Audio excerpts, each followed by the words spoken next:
Hey, today we're just gonna do a couple things. I'm gonna do a couple things. Jackie's on a motorcycle ride. Do a couple things to the RV. One of which is this freaking license plate mount. So this is the mount that Brinkley gives you, as you can see. And the problem with it is, whenever you actually put a bolt or screw through here, it pushes these out. And if you look right here, I put the ramp down when we got here to Argyle to unload the bikes. And when I lifted it back up, the license plate, because it pokes out so far. So I think I found a better alternative. I got this one off of Amazon. Pretty durable. And it has the screws built into it. The screw holes are all built into it. And all these different slots are areas you can mount it. And I'm gonna mount it a little bit, I'm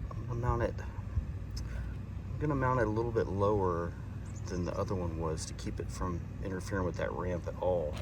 So the plate will be at the top of that edge, not sticking up above it.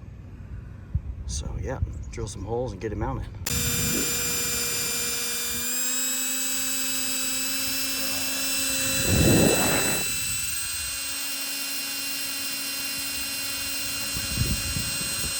What's interesting is the factory screw that I took out. If you look right inside there, you'll see a yellow wire. And I'm assuming that it comes over here for the license plate light, but it's kind of too close, really.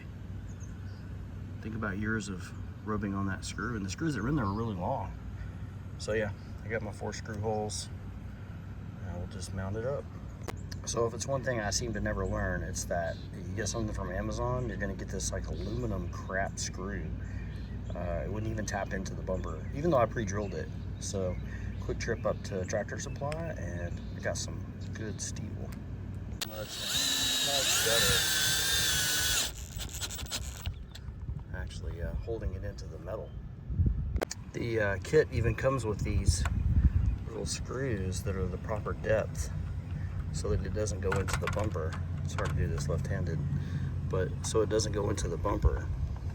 It mounts into these little metal screw mounts down there. Pretty nifty. Finished product. I think it looks nice.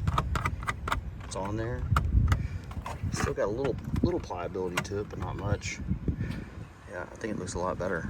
And it's below the edge of this, and it sticks down a little bit, but heck, so do the lights, the backup lights. So if you are ripping that off, you got other problems, Bubba. All right, on to the next project.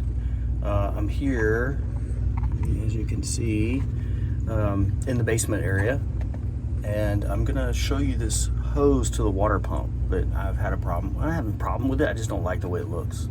So I reached out to Brinkley, and yeah, I reached out to Brinkley. I told him, I said, hey, I just need a little bit of hose to fix the one that's flat in there, and this is what they sent me. So hey, kudos to Brinkley. That's more than I'll probably need, but hey, I'll hang on to it. Who knows? We plan on living in this thing for a while. So, all right, let's get back there and see if I can show you the hose. The first thing that I forgot to do is drain the pressure. No water pump, no city water. So I don't make too big a mess under there. I do have some extra towels to take, but thought this would be the smartest way. There we go. So I'm not sure if you can see it, but the hose to the water pump is completely flat. And our water pump, when you run it, makes a horrible noise, like it's just working so hard.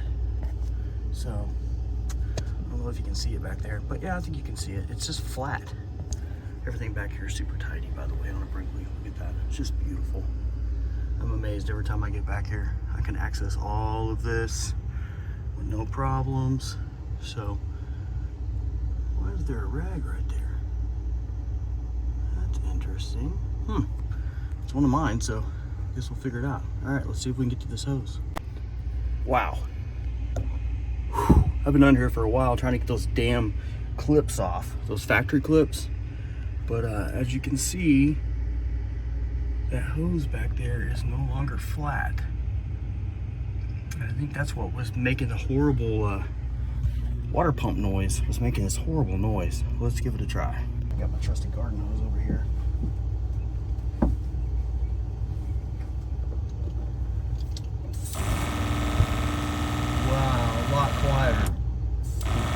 right here is the pump. Before it was making this horrendous noise like this. I mean, you could tell when the water pump was on, it was like, whoa, shake the whole floor and everything. I think it's because it couldn't get enough water through that hose. It's now no longer flat. Comes off the little filter right there on the pump. Comes around here to the Nautilus. So, all's good there. These things were my freaking nemesis, man. Oh, it was so hard to get that off. I'm sure they make a special tool for it, but come on, I'm only gonna do like those two, hopefully. If I have to do any more, I'm definitely gonna buy a tool. Look out this water pressure now that I've fixed that hose. Look at that. That's crazy amount of pressure coming out of our little exterior hose deal here. I bought an adapter for that, by the way, that plugs right in. It's pretty cool. Tons of water pressure. Very nice. So if you've been under the basement of your Brinkley, let's zoom that out a little bit. If you've been under the basement, you see this nice area. I have everything tucked away. It's very beautiful. And I was looking for somewhere when we got Starlink to put my router. So I decided a good place to be right there. It's nice, it's kind of centrally located, semi-protected. I had it sitting in one of those travel baskets like people use in the sink for their dishes or laundry or salt and pepper shakers. I had one of those in there, but I found something cool on Amazon. Because you know me, on Amazon. But it's a mount, a wall mount. So get it up off the ground, mount it on that wall. There's absolutely nothing behind that wall. It's just to cover up some of your electronics, the relays. Also your the smart hub for your one control system. So the Unity box, they call it.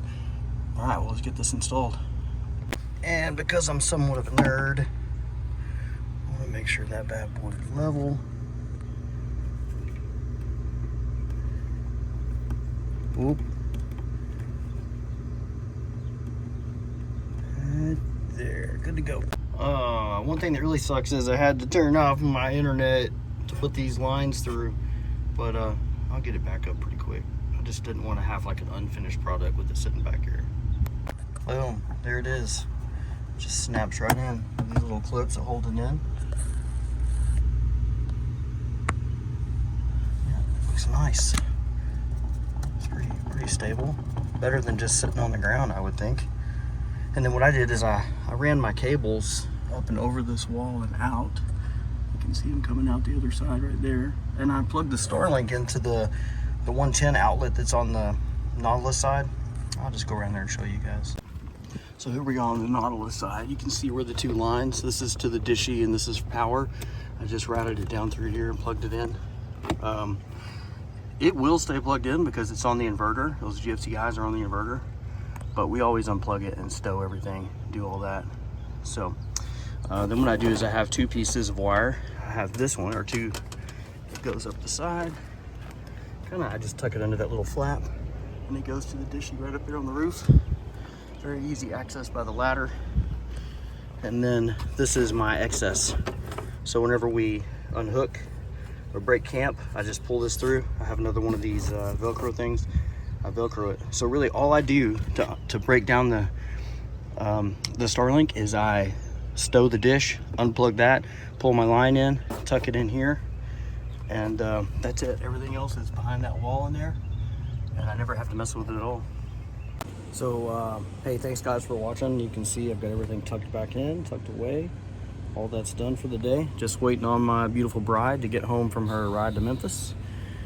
And until then, we'll see you in the next video.